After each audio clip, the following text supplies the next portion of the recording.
High বন্ধুরা, আশা করি সমস্ত বন্ধুরা অনেক অনেক ভালো আছেন। আমার নিউ ব্লগে সবাইকে স্বাগত। কয়েকদিন বড় ভিডিও দিতে পারছিলাম না, আজকে দিয়েছি। অবশ্যই ভিডিওটা পুরো দেখবেন। আজকে কৌশিকী অমাবস্যা, তাই মা বলল দিনটা ভালো, চলো স্নান করে আসি সবাই মিলে। মা, দুই ছেলে বেরিয়ে পড়লাম আমরা। বাসটা ফাঁকাই ছিল। আর গঙ্গার ঘাটে যাওয়ার আগে অনেক ছোটো ছোটো মন্দির পড়ে, জগন্নাথ মন্দির, শীতলা মন্দির, বড় বাবার মন্দির, সব পেরিয়ে চলে আসলাম। গামছা পরিয়ে ছোট ছেলেকে স্নান করতে নামাচ্ছি। প্রথমে নামতে চাইছিল না, তারপরে এত আনন্দ পেয়েছে আর গঙ্গা থেকে উঠতেই চাইছে না।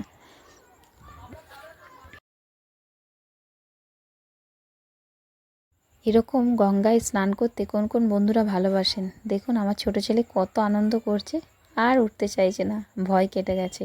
তারপরে বড় ছেলে নামছে। বড় ছেলে তো একটু ভীতু, বেশি নামছে না, দুটো সিঁড়িতে নেমেই মানে খুব আনন্দ করছে। আর যে বাচ্চাগুলো স্নান করছে সবাই বলছে নেমে আসো আমাদের সাথে, আমরা স্নান করছি, ভয় নেই। কিন্তু ও কিন্তু ভয় পাচ্ছেই, নামতে চাইছে না। ও দুটো সিঁড়িতেই একদম খুব আনন্দ করছে, শুয়ে পড়েছে একদম। আর জলটা খুব পরিষ্কার, তো সত্যি খুব ভালোও লাগছে স্নান করতে।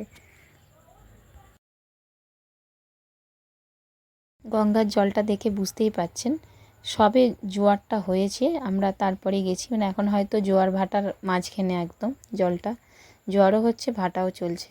আর জলটা একদম পরিষ্কার কাঁচের মতন, কি ভালো লাগছে জলটা। তারপরে আমি স্নান করতে নামছি। গঙ্গায় কিন্তু অনেকগুলো সিঁড়ি আছে নামার জন্য, দেখতেই পাচ্ছেন অনেকগুলো সিঁড়ি আছে। আর আমি সত্যি কথা বলতে আমিও ভয় পাই, বেশি দূর গেলাম না। আর বাচ্চাগুলো দেখুন না, ওখানে থাকে বলে একদম অভ্যেস হয়ে গেছে, কত দূরে দূরে সাঁতার কাটছে যাচ্ছে।